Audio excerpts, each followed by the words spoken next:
안녕하십니까? 믿음의 여정을 함께 걷는 여러분의 길벗입니다.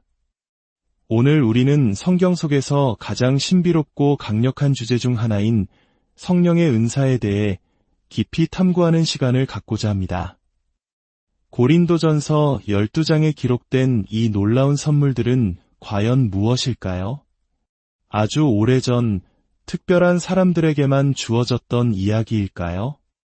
아니면 오늘을 살아가는 바로 우리 각자의 삶 속에서도 살아 숨쉬는 하나님의 능력이 될 수 있을까요?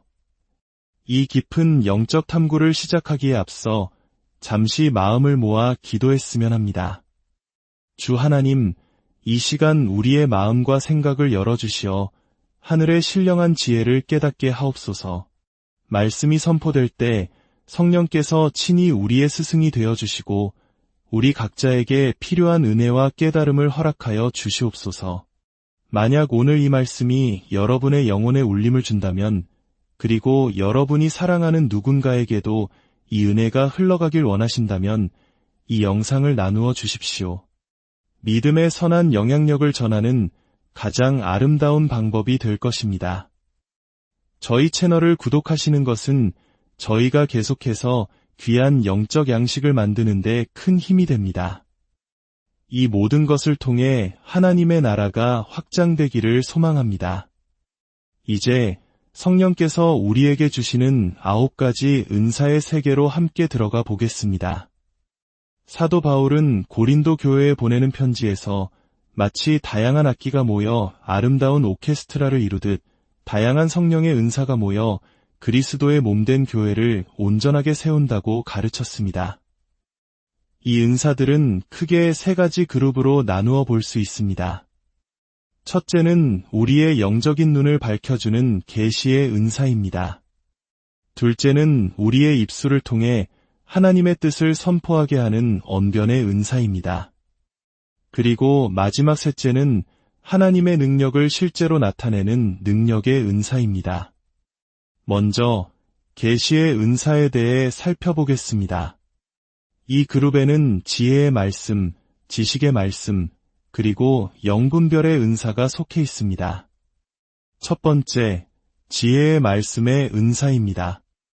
이것은 단순히 세상적인 지식이나 경험이 많은 것을 의미하지 않습니다. 이는 특정 상황 속에서 하나님의 뜻이 무엇인지 알고 그 뜻에 따라 어떻게 행동해야 할지를 아는 초자연적인 지혜입니다. 마치 우리 할머니, 할아버지께서 오랜 연륜으로 삶의 중요한 길을 알려주시던 그 지혜와도 같지만 이 은사는 그 근원이 하늘에 있습니다. 예수님께서 광야에서 사탄에게 시험받으셨을 때를 기억해 보십시오. 사탄이 이 돌들로 떡덩이가 되게 하라고 유혹했을 때 예수님께서는 기록되었으되 사람이 떡으로만 살 것이 아니요 하나님의 입으로부터 나오는 모든 말씀으로 살 것이라고 답하셨습니다. 이것이 바로 지혜의 말씀입니다. 하나님의 말씀을 정확한 순간에 정확한 상황에 적용하여 영적인 승리를 이끄는 능력인 것입니다. 우리는 에베소서 1장 17절의 말씀처럼 하나님께 지혜와 계시의 영을 우리에게 주시기를 간절히 기도해야 합니다. 두 번째는 지식의 말씀의 은사입니다. 이것은 우리가 배움이나 경험을 통해 알 수 없는 사실을 성령을 통해 초자연적으로 알게 되는 것을 말합니다. 마음속 깊은 곳에서 떠오르는 어떤 확신 혹은 영적인 그림처럼 느껴질 수 있습니다. 이것은 머리로 생각하는 이미지가 아니라 영으로 느껴지는 이미지입니다. 예를 들어 기도 중에 한 번도 본 적 없는 사람의 아픈 부위가 보이거나 어떤 사람이 겪고 있는 숨겨진 고통을 알게 되는 것과 같습니다. 이 은사는 어떻게 활성화될까요? 성경은 2가지 중요한 열쇠를 보여줍니다. 바로 말씀과 찬양입니다. 하나님의 말씀을 깊이 묵상할 때, 그리고 온 마음으로 하나님을 찬양하고 경배할 때 우리의 영은 민감해지고 성령의 음성을 듣기 쉬워집니다. 사도행전에서 베드로가 유다를 대신할 새로운 사도를 세워야 함을 시편 말씀을 통해 깨달았던 것처럼 말씀을 통해 지식의 은사가 임합니다. 또한 우리가 뜨겁게 찬양할 때 우리의 영이 하나님께 연결되고 하늘의 지식이 우리에게 부어지는 것입니다. 많은 분들이 이미 삶 속에서 왠지 모를 강한 직감이나 마음속의 깊은 확신을 경험해 보셨을 겁니다. 그것이 바로 지식의 말씀의 은사가 희미하게 나타난 것일 수 있습니다. 그 내면의 음성에 순종하는 법을 배울 때 이 은사는 더욱 선명해질 것입니다. 세 번째 계시의 은사는 영분별의 은사입니다. 지금 우리가 살고 있는 세상은 수많은 목소리로 가득 차 있습니다. 어떤 것이 진리인지, 어떤 것이 거짓인지 분별하기가 참으로 어렵습니다. 영분별의 은사는 바로 이럴 때 필요한 영적인 통찰력입니다. 어떤 말이나 현상 뒤에 있는 영적인 근원이 무엇인지, 즉 그것이 성령으로부터 온 것인지, 인간적인 생각에서 비롯된 것인지, 혹은 악한 영의 속임수인지 분별하는 능력입니다. 사도행전 10장에서 베드로는 이방인 고넬료를 만났을 때 유대인의 전통을 뛰어넘어 그 만남이 하나님으로부터 왔음을 분별했습니다. 반면 사도행전 16장에서 바울은 이 사람들은 지극히 높은 하나님의 종으로서 구원의 길을 너희에게 전하는 자라고 외치며 자신들을 칭찬하는 여인을 만났습니다.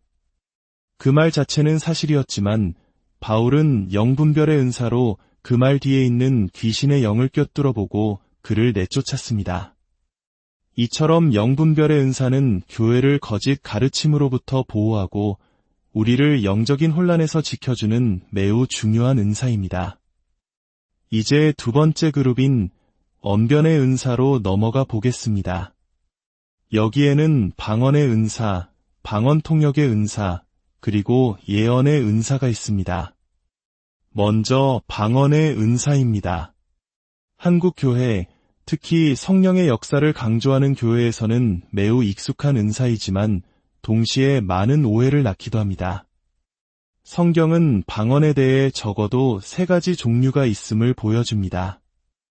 첫째는 사도행전 2장의 오순절 날에 나타난 방언입니다.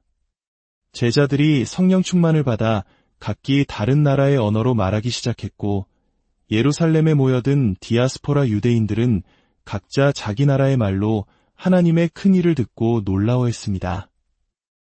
이 방언은 믿지 않는 자들에게 보여주는 명백한 표적이었습니다. 둘째는 고린도전서 14장 2절에 나오는 개인적인 기도 언어로서의 방언입니다. 방언을 말하는 자는 사람에게 하지 아니하고 하나님께 하나니 이는 알아듣는 자가 없고 영으로 비밀을 말함이라. 이것은 다른 사람이 알아들을 수 없는 하늘의 언어로 나의 영이 하나님과 직접 깊은 교제를 나누는 것입니다. 이 기도는 우리의 이성으로는 다 표현할 수 없는 깊은 탄식과 감사를 하나님께 아뢰며 우리 자신의 영을 강건하게 세워주는 역할을 합니다. 셋째는 고린도전서 14장 26절 이하에 나오는 교회 공동체의 유익을 위한 방언입니다. 이것은 공적인 예배나 모임에서 사용되며 반드시 방언 통역의 은사가 함께 따라와야 합니다.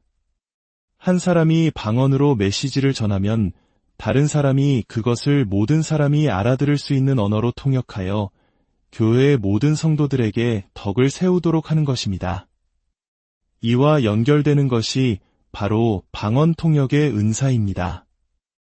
이 은사는 공적으로 선포된 방언을 모든 사람이 이해할 수 있는 말로 해석하는 능력입니다. 사도 바울은 고린도전서 14장 13절에서 그러므로 방언을 말하는 자는 통역하기를 기도할지니 라고 권면합니다. 즉, 방언을 말하는 은사를 받은 사람은 통역의 은사도 함께 받도록 기도해야 한다는 것입니다. 방언과 통역이 함께 사용될 때 그 메시지는 예언과 동일한 효력을 가지며 교회 전체에 큰 유익을 줍니다.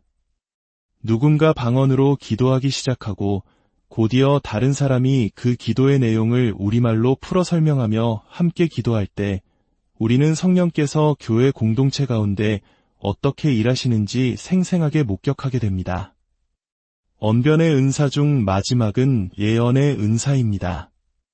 많은 사람들이 예언이라고 하면 미래의 일을 점치거나 앞날을 내다보는 것으로 오해합니다. 그러나 성경적인 예언의 핵심 목적은 점을 치는 것이 아닙니다. 고린도전서 14장 3절은 예언의 목적을 명확하게 정의합니다. 그러나 예언하는 자는 사람에게 말하여 덕을 세우며 권면하며 위로하는 것이요. 즉 예언의 은사는 사람들을 세워주고 격려하며 아픈 마음을 어루만져주는 하나님의 말씀입니다. 물론 때로는 미래에 대한 하나님의 계획을 보여주기도 하지만 그 본질은 언제나 하나님의 구속사적인 계획 안에서 성도들을 굳건하게 세우는 데 있습니다. 모세가 주의 모든 백성이 다 선지자가 되기를 원하노라고 기도했던 것처럼 예언의 은사는 모든 성도들이 사모해야 할 귀한 선물입니다. 성령으로 충만할 때 우리는 사랑하는 지체를 위해 하나님의 마음이 담긴 격려와 위로의 말을 전할 수 있게 됩니다. 다만 모든 예언은 반드시 분별되어야 합니다.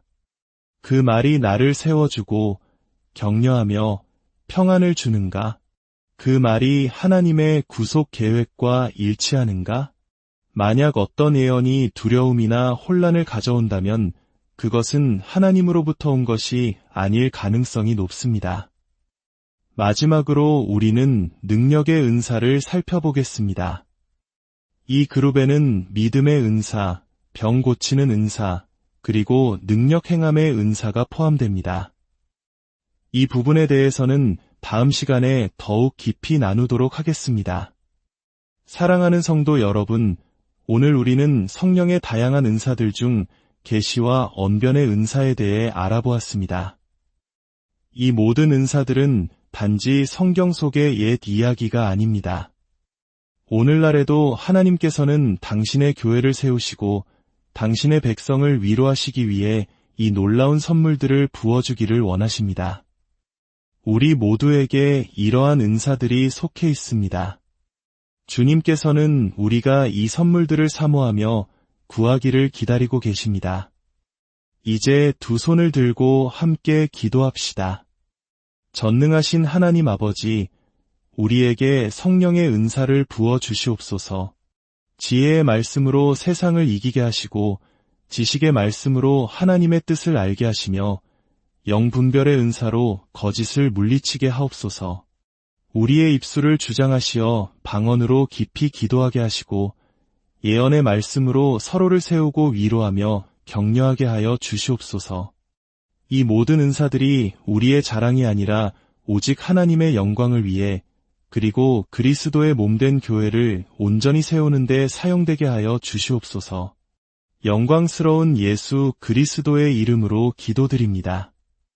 아멘. 여러분의 삶에 하나님의 풍성한 은혜와 평강이 넘치기를 축복합니다. 다음 시간에 능력의 은사에 대한 말씀으로 다시 찾아뵙겠습니다. 평안